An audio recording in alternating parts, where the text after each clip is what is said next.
Dia ingin bertahan dan berusaha mensinkronisasi pengakuan dia dulu di podcast Refli Harun dan pengakuan dia terhadap penyidik hari ini. Tapi ternyata semuanya buyar. Dari sini kita bisa menarik benang merah. Ada apa dengan Refli Harun?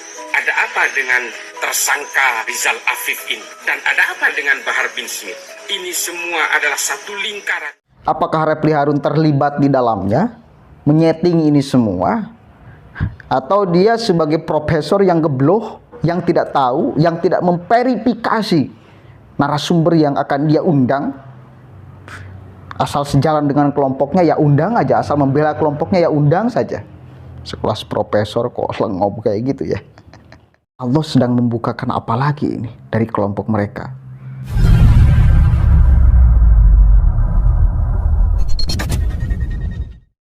Assalamualaikum warahmatullahi wabarakatuh. Hamdan syukran lillah amma ba'd. Sahabat manusia plural yang saya hormati dan saya banggakan, Rizal Afif sedang ramai diperbincangkan karena tertangkap oleh aparat kepolisian. Dia menculik 13 anak.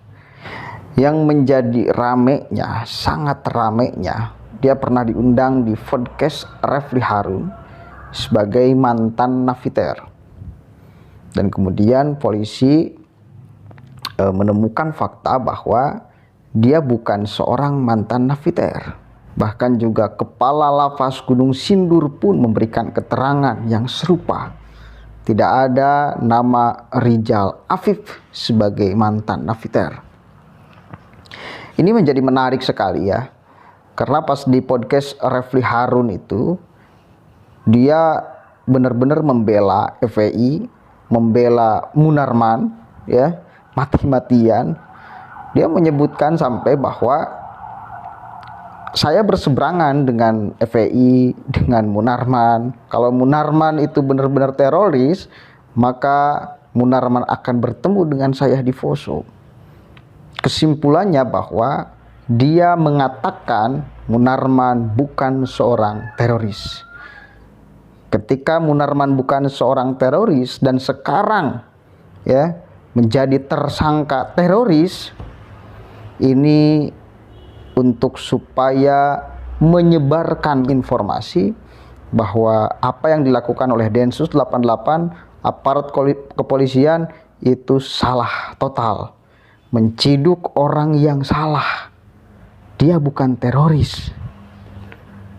Intinya dia ingin membela Munarman. Kita lihat dulu nih di podcast Refli Harunnya dia mengatakan apa. Oke, kamu kelompok ISIS ya. Dari situlah terkadang saya sampai sekarang suka pikir banyak orang-orang yang udah saya sesatkan, yang saya tuntun menurut saya jalan yang baik, jalan yang benar, ternyata salah. Artinya kalau kamu bilang ISIS, Munarman gimana? Oh, Munarman ini ya, yang FPI ya. Kalau Munarman menurut Anda kayaknya itu wallahu alam. Nah, maksudnya Munarman ini nggak pernah terlibat sama kamu sama sekali? Oh, nggak pernah. Nggak pernah? Justru di saat saya waktu di ISIS itu, saya berseberangan dengan FPI. Oke. Berseberangan dengan Munarman. Kalau memang Munarman sebagai kelompok ISIS, mungkin ketemu sama saya di Poso. Menarik sekali. Saya kemudian cari-cari referensi untuk menemukan berita secara utuhnya, siapa dia. Dan memang sekarang lagi proses pemeriksaan oleh aparat kepolisian. Apa sih motivasi dia?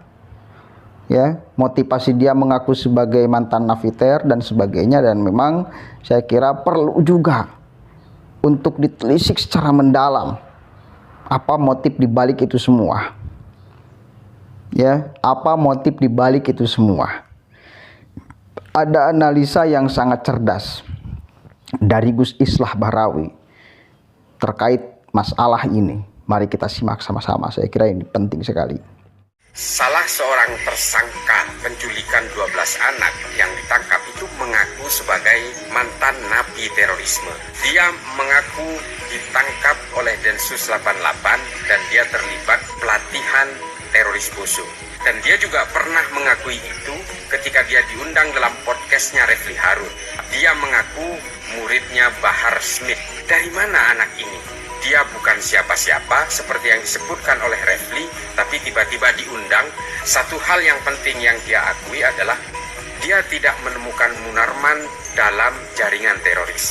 Dia membela Munarman, dia mempertegas bahwa Munarman bukan teroris. Sesuatu yang unik ketika dia itu berhasil ditangkap karena menjadi pelaku penculikan anak. Ini ada dua benang merah yang mesti kita lihat. Dia mengaku sebagai mantan napi teroris kepada Refli Harun, dan ketika dia tertangkap akibat kasus penculikan anak, dia juga mengaku sebagai mantan napi teroris. Padahal dari catatan Densus tidak ada nama ini sebagai mantan teroris. Dan juga dari catatan Lapas Gunung Sindur, orang ini tidak pernah tercatat sebagai napi teroris. Dia adalah pelaku pedofil dan penipuan. Nah, apa tujuannya?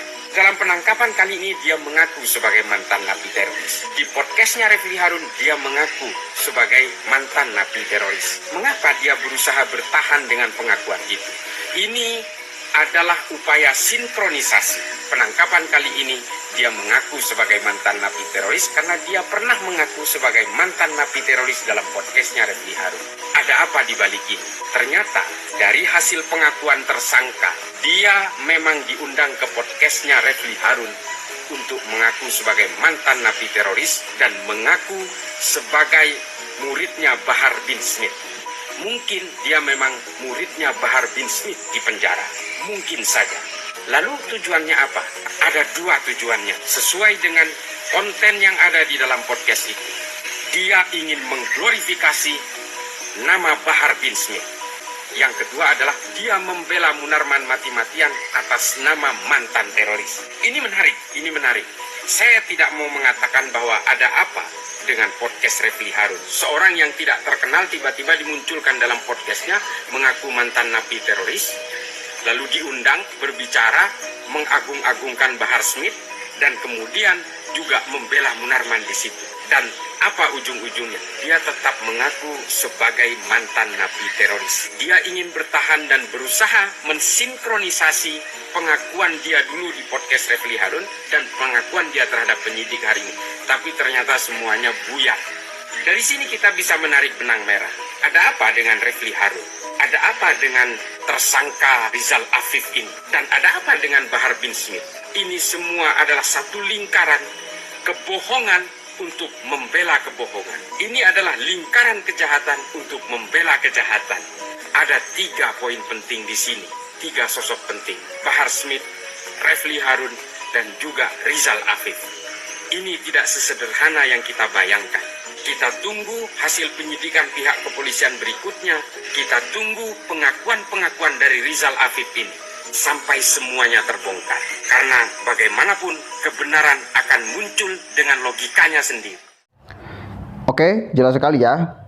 Gus Islah Bahrawi memberikan tanda tanya besar. Dan itu pun menjadi tanda tanya kita semua. Apa sih motif dibalik ini semua? Ya, 3 orang ya yang kemudian menjadi pembahasan. Refli Harun, Rizal Afif, kemudian Munarman, ya, 3 serangkaian orang itu. Rizal Afif juga kan mengatakan FPI 4 lah dengan organisasinya sekalian. Ada apa dengan ini semua? Dan benarkah Refli Harun ini kemudian tidak tahu bahwa dia berbohong? Ini yang juga menjadi tanda tanya besar saya. Sengaja diundang untuk berbohong, disetting oleh Refli Harun, atau ada orang lain di luar sana yang menyeting, kemudian disodorkan pada Refli Harun untuk dijadikan konten. Karena memang sebelumnya siapa yang tahu kepada Rizal Afif ini, nggak ada yang tahu. Kita tahu Rizal Afif itu setelah di podcast Refli Harun. Dan setelah podcast itu muncul, nggak ada pertanyaan besar, nggak ada kecurigaan apapun. Ya wis, mungkin itu faktanya, mungkin seperti itu. Tapi pada akhirnya sekarang terbongkar. Dia bukan mantan napiter. Dia bukan mantan napiter. Dia jelas-jelas pelaku kejahatan. Penculikan 13 anak. Ya, predator, pedofil. Akan ada apa ini?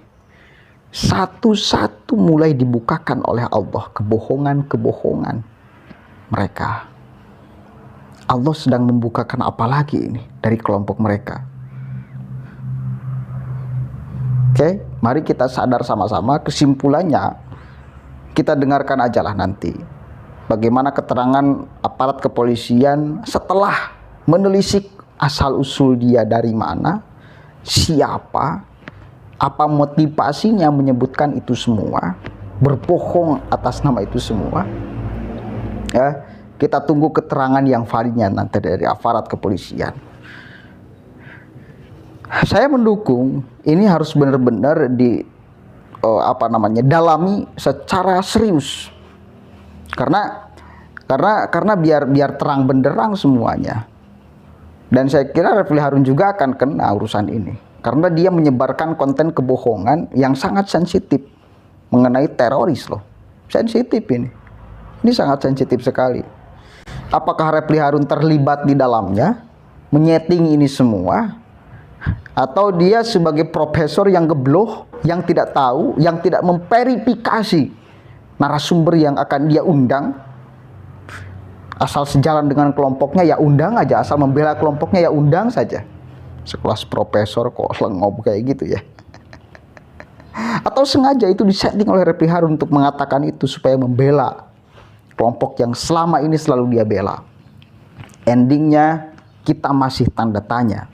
Dan mudah-mudahan secepatnya ini bisa terjawab tanda tanya besar kita semua. Siapa orang ini sesungguhnya? Wallahul muwaffiq ila aqwamit thoriq. Wallahu a'lam bishawab. Assalamualaikum warahmatullahi wabarakatuh.